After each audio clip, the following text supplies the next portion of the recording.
ब्रेकनंतर बुलेटिनमध्ये आपलं स्वागत आणि काही महत्त्वाच्या बातम्यांचा आपण आढावा घेऊयात। ओबीसी मंत्रिमंडळ उपसमितीची आज पहिली बैठक पार पडणार आहे। उपसमितीचे अध्यक्ष चंद्रशेखर बावनकुळेंच्या उपस्थितीत मंत्रालयात ही बैठक पार पडेल। मराठा ओबीसी आरक्षणाच्या पार्श्वभूमीवर वाद पेटलेला असताना ओबीसी समाजाच्या हिताचा काय महत्त्वाचे निर्णय ही उपसमिती बैठकीत घेतले जातात ते पाहणं आता महत्त्वाचं असेल। दरम्यान यामध्ये छगन भुजबळ यांची भूमिका आणि इतर ओबीसी मंत्र्यांची भूमिका काय असेल ते सुद्धा पाहणं महत्त्वाचं ठरणार आहे।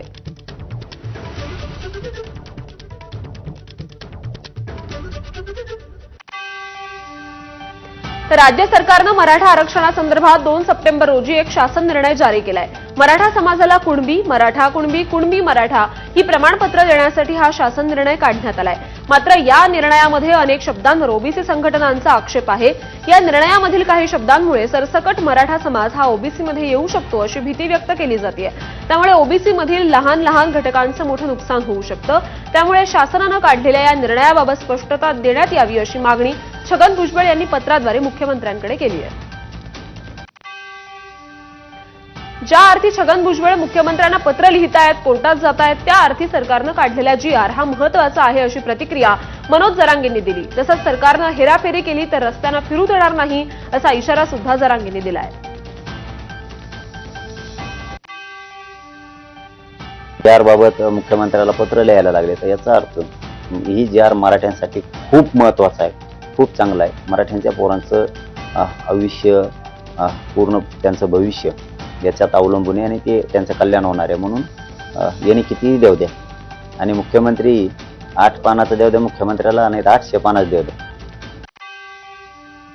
तर मराठा आरक्षणासंदर्भातला GR रद्द करेपर्यंत ओबीसी उपसमितीला मानणार नाही अशी भूमिका आंदोलक लक्ष्मण हाकेंनी घेतली आहे। ओबीसी महासंघाचे अध्यक्ष तायवाडेंना शासन निर्णयाचा कोणता अर्थ कळाला ते त्यांनी समोर येऊन सांगावं असं आव्हान त्यांनी दिलंय। ओबीसी उपसमिती हा केवळ सरकारचा डॅमेज कंट्रोलचा फार्स आहे असं त्यांनी म्हटलंय। भुजबळांच्या भूमिकेशी पूर्णपणे सहमत असल्याचं सुद्धा त्यांनी म्हटलंय। तर मुख्यमंत्री देवेंद्र फडणवीसांनी ओबीसींच्या उपकाराचं परतफेड अपकारानं केली अशी टीका त्यांनी केली आहे। सरकारवरचा विश्वास उडाल्याचं सुद्धा हाकेंनी म्हटलंय। आपल्यासोबत ओबीसी नेते लक्ष्मण हाके आहेत।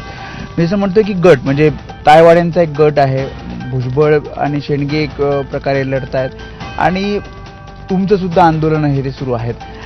तायवाडे असं म्हणतात की नुकसान कुठे होतंय या शासन निर्णयानंतर हे स्पष्ट करावं आणि दिशाभूल ओबीसी नेत्यांनी करू नये। त्यांनी एकदा समोर बसावं आणि काय GRचा अर्थ आहे, तायवाड्यांना काही वेगळा अर्थ कळला असला तर त्यांनी आम्हाला सांगावं, कारण आम्हाला जो कळला आहे तो ओबीसीचं नुकसान करणारा अर्थ आहे। त्यामुळं तायवाड्यांच्या विदर्भामधली काही परिस्थिती वेगळी असेल तर त्यांनी तशी आम्हाला सांगावी की आमच्या विदर्भामध्ये तर काही त्रास होत नाही। त्यांचं म्हणणं की हैदराबाद गॅजेट लागू झाल्यानंतर स्वतः मुख्यमंत्री म्हणतायत, मंत्रिमंडळातले अनेक नेते मंत्री म्हणतायत की कुठलाही आरक्षणाला धक्का ओबीसीच्या लागणार नाही, तर मग दिशाभूल का केली जाते ओबीसी नेत्यांना?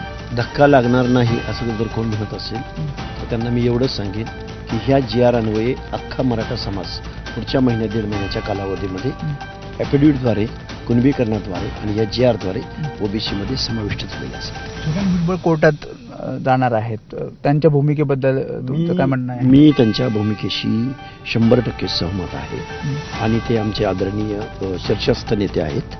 ते निर्णय घेतील तो निर्णय आम्हाला मान्य असेल।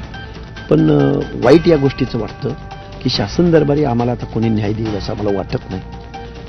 आम्हाला प्रत्येक वेळी कोर्टात जाऊनच जर आम्हाला अशी लढावी लागत असेल तर आमचा ह्या शासनावरचा विश्वास उडालेला आहे आणि विरोधी पक्षांवरचा तर कधीच उडालेला आहे।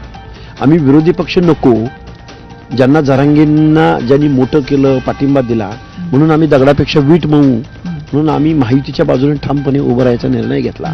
यांच्या लाडक्या बहिणी वगैरे असतील, पण भाजपला आणि देवेंद्र फडणवीस साहेबांना माझं सांगणं आहे की तुमच्याकडे अनेक सर्वे करणाऱ्या संस्था आहेत, तुमच्याकडं इंटेलेक्च्युअल क्राऊड आहे। विधानसभेमध्ये आमच्या ओबीसीनी वाड्या वस्त्यांनी ताणलेली कुणाला मतदान केलं ह्याचा एकदा सर्वे करा। आणि आता बातमी राज्य सरकार